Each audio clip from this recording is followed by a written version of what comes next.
Caracóis dragão, caracóis dragão, caracóis dragão. O que acontece quando você cruza um dragão com um caracol? A gente precisa desenhar para você. Caracóis dragão, a mais nova tendência quente para crianças do Dr. Wondertainment, que vai deixar sua casa em cinzas. Brincadeira, mas falando sério, cuidado com... Seu filho ama Pokémon, mas se incomoda porque não são reais e não representam nenhum perigo para a saúde e o bem-estar dele? Que chato.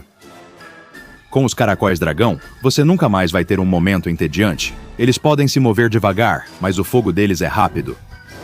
Uma única baforada já cria uma bola de fogo capaz de queimar sobrancelhas ou acender uma fogueira simples. O presente de Natal ideal para aquecer sua casa o inverno inteiro. Temos verdes, temos azuis, temos listrados, crios para começar seu próprio império de capetinhas de concha. Só lembre-se, sempre mantenha um extintor de incêndio por perto. Comece sua coleção hoje mesmo. O Dr. Wondertainment não se responsabiliza legal, moral ou financeiramente por quaisquer ferimentos, mortes ou danos à propriedade resultantes do uso inadequado de caracóis dragão ou de quaisquer outros produtos do Dr. Wondertainment. O estagiário se inclina entediado perto do vidro. Quando entrou para a fundação há 6 meses, disseram a ele que seria peça-chave para assegurar, conter e proteger algumas das anomalias mais incríveis que o mundo já viu. A realidade do seu dia a dia é muito decepcionante. Ele cuida dos caracóis. 12 caracóis dragão estão confinados em um terrário de plexiglass de 5 metros por 5 por 5. No início, ele ficou muito empolgado com a ideia. Um dragão e um caracol juntos? Genial. Até ele notar que, na verdade, eles passam a maior parte dos dias como caracóis, arrastando-se lentamente pelas paredes ou retraindo-se em suas conchas. Raramente, 2 brigavam e soltavam um pouco de fogo, mas os caracóis eram tão pequenos que só conseguiam uma baforada. Volte algumas horas depois e talvez veja outro. Enquanto isso, eles precisavam descansar e comer alface. Esse é o trabalho dele, aliás. Responsável pela alface. Uma vez por semana, cabe a ele colocar 3 quilos de alface americana. O apelido dele no local rapidamente virou Menino da Alface. Nos outros quartos, ele ouve demônios de outras dimensões rugindo, e às vezes a energia cai quando um cyberfantasma que muda de fase drena metade da eletricidade deste lado do Mississippi. Não é raro ver agentes e pesquisadores correndo pelos corredores com armas alienígenas futuristas e discutindo ameaças nível Keter. Enquanto isso, ele é o Menino da Alface. Cerca de uma vez por mês, 2 caracóis acasalam. É algo explícito, então não mostraremos aqui, mas use sua imaginação. Sempre que isso acontece, cabe ao Menino da Alface marcar um ponto em seu caderno, pegar o ovo e levá-lo até o setor biológico para ser congelado. Ele tem quase certeza de que os pesquisadores seniores já esqueceram completamente dos caracóis dragão, já que eles têm várias centenas armazenados congelados neste momento, sem nenhum objetivo real sobre o que fazer com eles. Parece que um pesquisador está apenas passando o problema adiante para que outro resolva. Como se fosse combinado, um dos caracóis põe um ovo. Ele levanta a tampa do recinto, se inclina e pega o ovo. A mãe solta uma baforada territorial de fogo nele, o suficiente para queimar as pontas dos dedos dele. Outra vantagem do trabalho é ter sempre as mãos queimadas. As luvas à prova de fogo estão a caminho, aparentemente. Elas devem chegar em qualquer semana dessas. O chão treme enquanto o garoto alface leva o ovo pelo corredor. Uma porta à esquerda se abre e um busto com pernas de aranha tenta escapar rastejando. Uma à sua direita se desmaterializa completamente, deixando um vazio de cores psicodélicas. Uma à sua frente está aberta, com uma presença assustadora logo fora de vista na esquina. Garoto alface se afasta e segue pelo setor biológico, ouvindo soldadinhos de Play-Doh em guerra na sala do café outra vez. Vários agentes tentam encerrar o conflito. Por que ele não pode se juntar ao time deles? Isso simplesmente não é justo. Menino Alface entra na sala com o freezer gigante e abre a porta de vidro. O ar gelado sobe ao encontro dele. Centenas de ovos estão ali. Todos têm padrões e cores diferentes. Alguns até são translúcidos. Ele coloca seu próprio ovinho na pilha e suspira. Será que esse será todo o trabalho dele? Ele apaga a luz ao sair. Exceto, é claro, que não era o interruptor de luz. Ele errou e apertou o botão de energia do freezer. Mas o garoto alface não sabia, apenas voltou pelos corredores, ignorando o caos ao redor e se perguntando quando seu trabalho ficaria interessante. Qual é o seu problema? Não é uma boa forma de começar o trabalho. O garoto alface se vira e vê um agente parado na porta, encarando-o sério. Ele pergunta o que houve. Esses seus dragões caracol idiotas, você precisa ficar mais de olho neles. Um escapou. Menino alface fica chocado. Ele corre até o cercado e conta. 2, 4, 6, 8, 10, 12. Estão todos aqui. Do que esse agente está falando? Matei, pisei nele depois que ele queimou meu tornozelo. Agora preciso limpar o sapato. Obrigado. Menino alface reconta os caracóis dragão. 12, exatamente como ele pensou. Sobre o que esse agente falava, ele coloca a cabeça no corredor para chamar o agente que some, mas logo se segura. Espalhado por toda a parede ao lado do seu rosto está o inconfundível rastro recente de limo de caracol. Não é só uma. Quantas tem? Elas se cruzam, serpenteando por trás dos vasos de plantas e subindo pelas saídas de ar. Menino alface corre para a sala do freezer. Eles não podem ter... Ele ouve uma voz acusando e perguntando para onde vai. É o pesquisador-chefe do local. Menino alface para de repente e tenta se recompor. Correr nos corredores é estritamente proibido, a menos que haja uma emergência. Há uma emergência agora? Menino alface balança a cabeça com força. Nenhum problema, está tudo bem. O pesquisador-chefe pergunta se ele entrega ovos de caracol dragão para congelamento. Ele balança a cabeça novamente. Você não tem motivo para ir ao freezer. Volte ao seu posto ou será advertido. Sem outra opção, garoto alface se vira e caminha lentamente de volta para a sala dos caracóis, sentindo um par de olhinhos miúdos cravados na nuca dele o tempo todo. Só resta a ele torcer para que ela não note o limo nas paredes logo na esquina. Fora do campo de visão, ele se abaixa atrás de uma planta e tenta bolar um plano para voltar à sala do freezer. Talvez só 1 ou 2 caracóis dragão tenham descongelado o bastante para eclodir. Talvez, se ele conseguir ligar o freezer de novo a tempo, tudo fique bem. Uma trilha de caracol leva seu olhar a uma parede com uma grade de ventilação e parafusos soltos. Ele sempre quis fazer isso. Rápido como um raio, a tampa da ventilação está fora e ele está lá dentro, rastejando e espirrando a cada poucos segundos por causa de sua alergia à poeira. Ele não é John McClane de Duro de Matar, mas essa comparação certamente vem à mente. Ele também não consegue evitar dar uma espiada por algumas das grades. Em uma delas, ele vê um portal para o inferno. É enorme e pulsa com poder. Às vezes, a mão de um demônio atravessa o portal tentando agarrar um humano e arrastá-lo para a perdição. E o que há no chão? Não. Há um único caracol dragão avançando corajosamente, ainda que devagar, em direção ao portal. Ele precisa impedi-lo. Ninguém sabe o que pode acontecer com ele do outro lado. Mas é tarde demais. O pequeno caracol já desapareceu pelo portal aberto. Esse será um problema para depois. Ele continua rastejando e, depois de alguns minutos, sofrendo com a alergia, cai no chão da sala do freezer. Ele se senta e olha ao redor. Não é bom. As paredes estão chamuscadas e enegrecidas, rastros de lesmas cobrem tudo e filhotes de caracóis dragão de várias formas e cores seguem para as portas. Ele corre até o freezer aberto e olha dentro. Afinal, não está tão ruim assim. Ainda há quase 300 ovos ali, sem chocar. Ele solta uma risada involuntária. Talvez não seja tão ruim. Talvez ele não se meta em tanta encrenca. Mas o som da sua risada causou algo. Ao seu redor, pequenas cascas começam a rachar. Fumaça sai das fendas. Cabeças de dragão surgem, seguidas por corpos minúsculos e cascas de caracol. Não, todos estão saindo dos ovos, cada um deles. Um por um, cada caracol dragão sai de sua casca e solta um sopro triunfante de fogo, olhando para ele com olhos sonolentos. Olhando para ele? O coração dele afunda. Ele tinha esquecido essa parte do treinamento. Nunca tinha acontecido porque, durante o tempo dele, nenhum filhote tinha nascido. Caracóis dragão criam vínculo. Assim como patinhos, eles se apegam ao primeiro ser vivo que veem, achando que é a mãe deles. E enquanto o menino alface olha ao redor da sala, ele de repente tem a percepção de que agora tem um monte de filhos. Ele não está preparado para essa responsabilidade. E se quiser viajar, conhecer a Europa e comprar uma moto, ele não pode fazer isso agora, pois precisa cuidar dos filhos. É tudo demais. Ele precisa de um tempo. Mas nesse instante ele ouve uma tosse atrás dele. O pesquisador-chefe está parado na porta, braços cruzados e expressão carrancuda.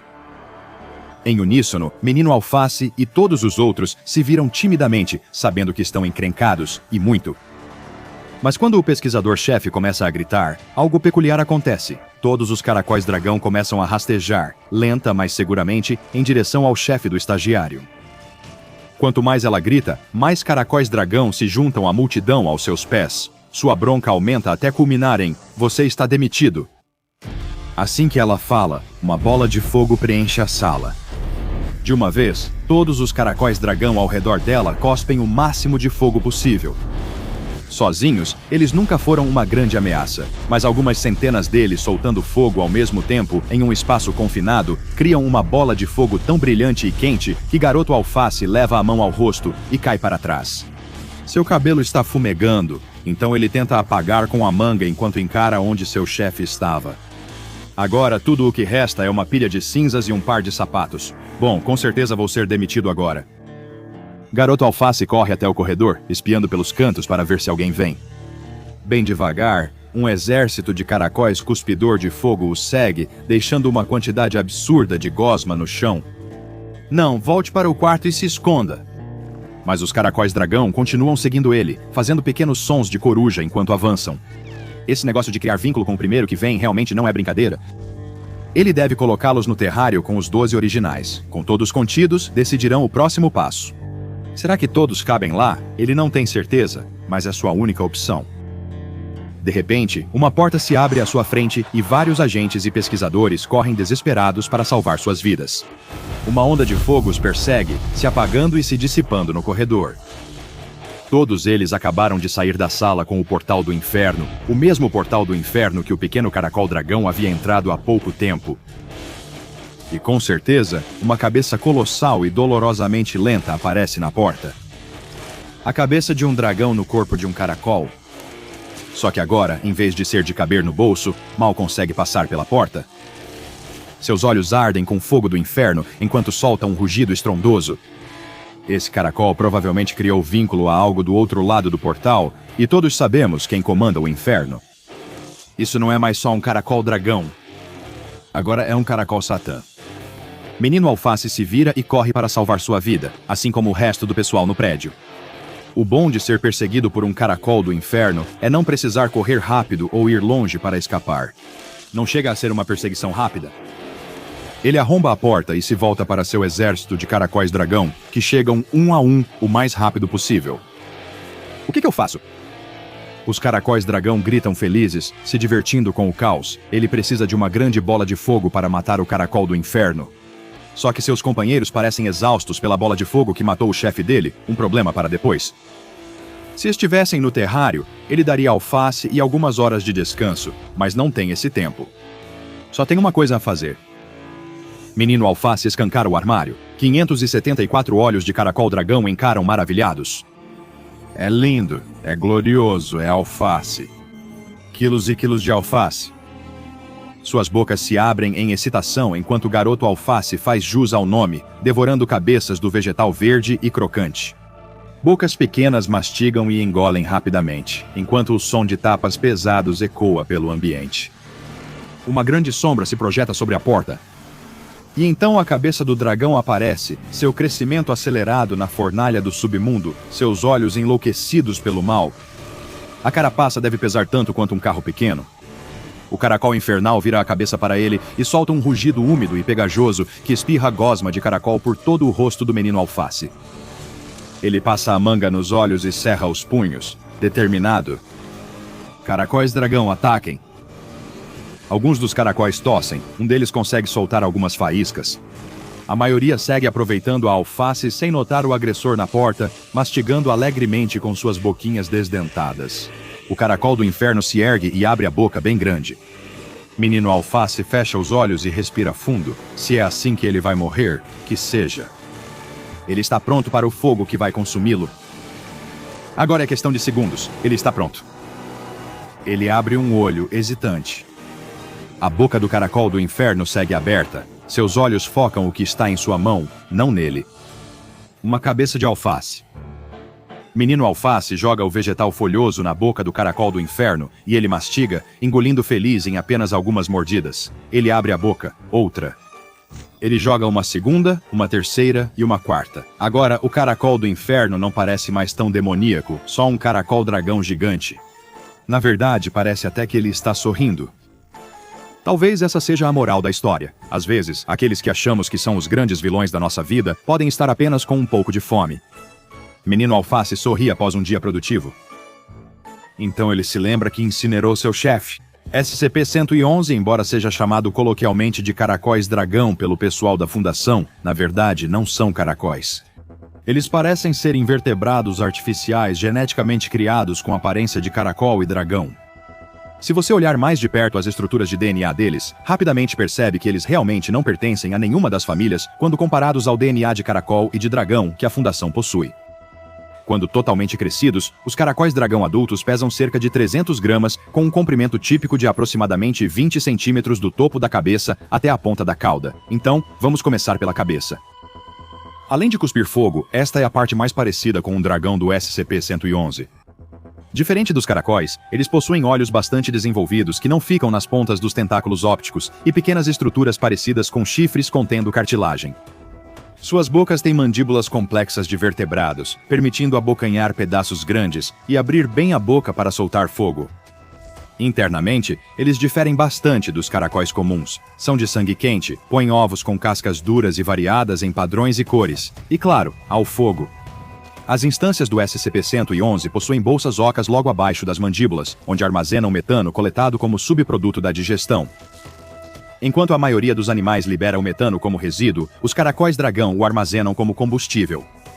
Uma estrutura complexa, localizada dentro da traqueia deles, funciona como uma espécie de pederneira e aço. Então, quando escolhem expirar o gás metano de suas bolsas, junto com uma pequena faísca, conseguem criar uma bola de fogo bastante impressionante para o seu tamanho. Devido ao tamanho deles, o cuspe de fogo dos caracóis dragão dura pouco. Eles normalmente soltam só uma baforada de chama antes de acabar o combustível. Por isso, raramente é usado em autodefesa física e serve mais como um aviso, assim como o lagarto de gola exibe sua gola para afastar predadores ou rivais. Como o metano é acumulado durante a digestão, o SCP-111 precisa de uma pausa longa antes de produzir novamente. Eles precisam de mais tempo e descanso para digerir a comida e produzir metano suficiente antes de disparar novamente. Diferente dos caracóis comuns, os caracóis dragão têm mandíbulas e anatomia interna que permitem vocalizar, emitindo suaves sons de coruja. Estudos continuam sendo feitos sobre o propósito desses sons, embora seja possível que eles sejam usados como uma forma rudimentar de comunicação. O SCP-111 mostra inteligência muito acima de qualquer caracol conhecido.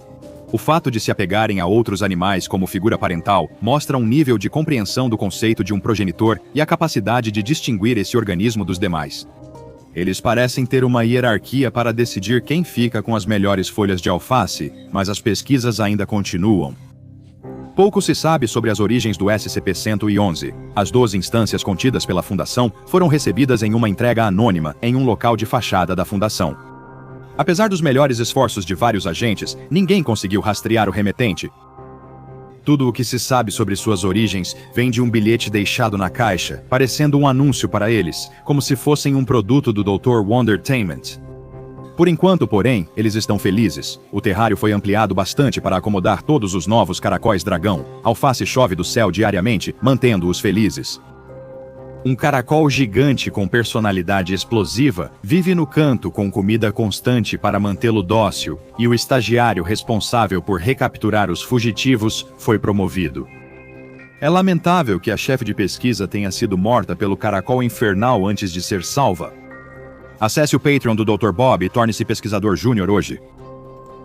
Agora vá assistir a outra entrada dos arquivos do Dr. Bob, como SCP-1550, os animais de estimação personalizados do Dr. Wondertainment, os 12 principais animais SCP,